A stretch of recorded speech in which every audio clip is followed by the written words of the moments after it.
everybody. Welcome today to Hancock Park's Virtual Experiences Discovery Stories.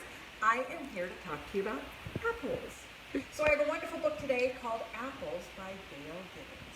And if you haven't had a chance to read any of Dale Gibbons' books, I do recommend them. They are very interesting, lots of pictures, and give lots of good information. But let's learn about apples. An apple is a fruit. It grows on an apple tree.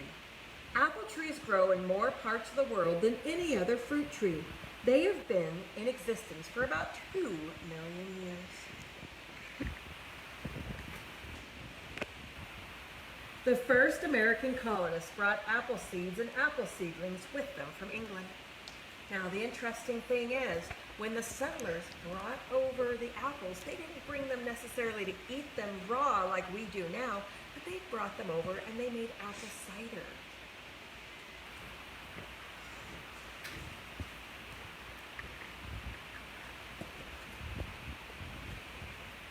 Many times during the 1800s, John Chapman traveled throughout the wilderness of Ohio, Pennsylvania, and Indiana, planting apple seeds. Also, he gave seeds and seedlings to the settlers here. He became known as Johnny Appleseed. Is that a name you knew? Some apples are grown at home, but most are grown commercially.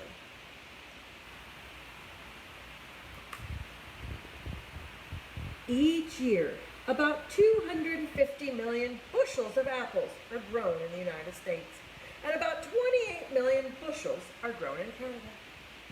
An apple is a firm, crisp, fleshy fruit with a hard center called a core. The core has 5 seed chambers. If you've ever cut into an apple, you can see those seed chambers. In the springtime, flowers called apple blossoms begin to bloom on the apple tree. Now you know that they're apple blossoms because they usually have a pinkish color. Each blossom has to be pollinated in order for an apple to grow. The blossoms are usually pollinated by insects or by the wind. And that's why we need our bees. In the apple flower here, you can see the pollen is right here on the stamen. A bee will land there and some of it will get on its legs. And when it flies to a new flower, that pollen falls into the stigma. And that's what forms the seeds. After a while, the blossoms begin to die and apples start to grow. Throughout the warm summer, the little apples grow bigger and bigger.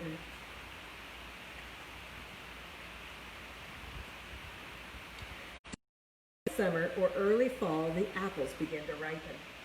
When the trees are loaded with ripe apples, it is harvest time.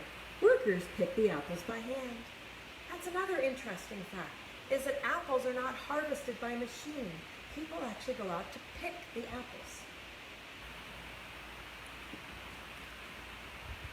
Some are shipped to stores. Some are used to make apple juice, apple cider, apple jelly, applesauce, and lots of other apple products. Are you getting hungry? Some are sold in baskets at roadside stands. If you go to our farmer's market, I bet you might be able to find some apples. During the fall, it is fun to go apple picking. Also, there are county fairs. Awards are given to the best looking apples, the best tasting apple pies, and the most delicious applesauce. There's apple cider too. During Halloween, there are caramel apples and candy apples. Some people even bob for apples.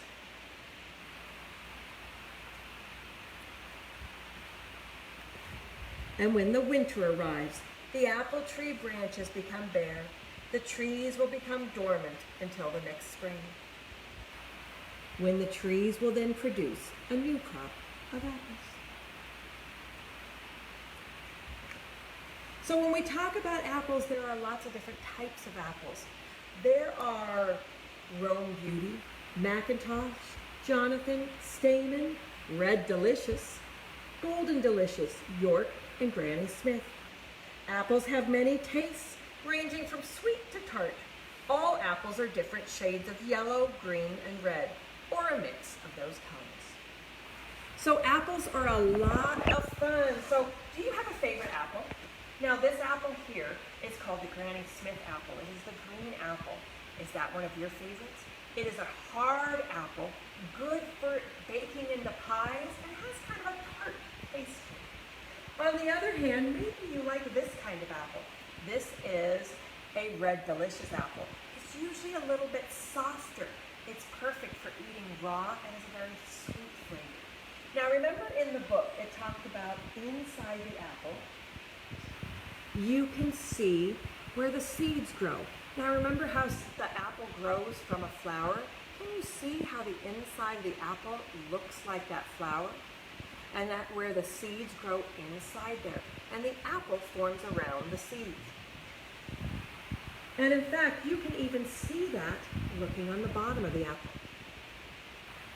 Now, apples are perfect. So you can eat your apple raw, take a bite, crunch it, or you could take your apple and you could turn it into apple cider. Apple cider is perfect this time of year. Apple cider is simply the apple squeezed and you're drinking the juice with the pulp inside there.